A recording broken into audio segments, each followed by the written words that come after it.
Tonight marks 1 year since Norah O'Donnell began anchoring the CBS Evening News from its permanent home in Washington, D.C. It is the only network evening news broadcast based in our nation's capital, and it's been quite a year. Norah joins us live tonight from Washington. And Norah, first of all, congratulations. And we have had some really promising news about the coronavirus vaccines this week. What's the latest? What can you tell us? Yeah, good evening to you, Paula. That's right.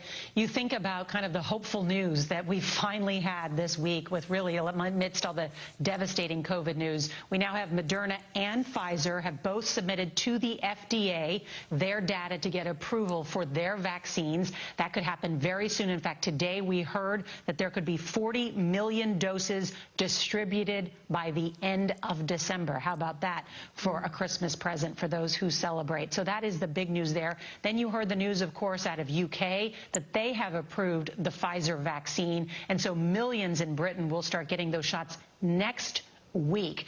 This comes as though we also heard the head of the CDC say today that he's very concerned that the next 3 months, because it's winter time, because most of us are spending time indoors, because we may be traveling for Christmas, although they warned against that, they are warning that this could be a particularly devastating month, and that they're warning that by the end of February there could be 450,000 deaths. So it's just a reminder that even though we're excited about the fact that this vaccine is coming soon, to not let up on some of the social distancing, mask wearing, and hand washing that so many of us have been engaged in. Yeah, certainly, as Dr. Fauci says, that help is on the way, but we've just got to hang in there through these really difficult months. And Norah, you've been in D.C. for a year now. What has that been like, bringing the broadcast to the nation's capital? Oh, Paula, thanks so much. Yeah, a year here at this desk here in the nation's capital for this historic broadcast of the CBS Evening News.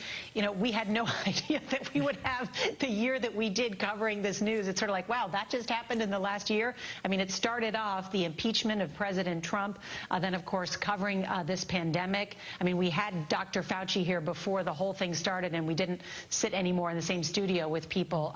We've been to the White House. We've been to the Pentagon. We've been able to go to Arlington National Cemetery on Memorial Day. That's what being here in the nation's capital has allowed us to do, is get closer to the story in some ways and try and deliver the most fact-based information as possible to our viewers. We'd like to say every night we're right down the middle.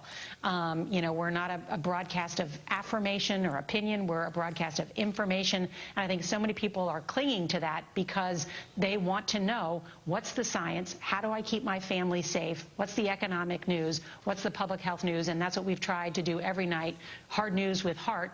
And I think, Paula, as you know, we try and end the broadcast every night with a story about kindness or charity or empathy or a tribute to our military heroes or our healthcare heroes, to just remind everybody about just how great this country is and how so many people have sacrificed so much even during this pandemic to help other people. Certainly, and so much news coming up with a big transition on January 20th as well. So a lot of work ahead, and we're glad you're there in Washington. Norah O'Donnell, thanks so much for taking a moment to be with us. And of course, we'll see you in just a few. You can watch the CBS Evening News weeknights with Norah on WBZ starting at 6:30.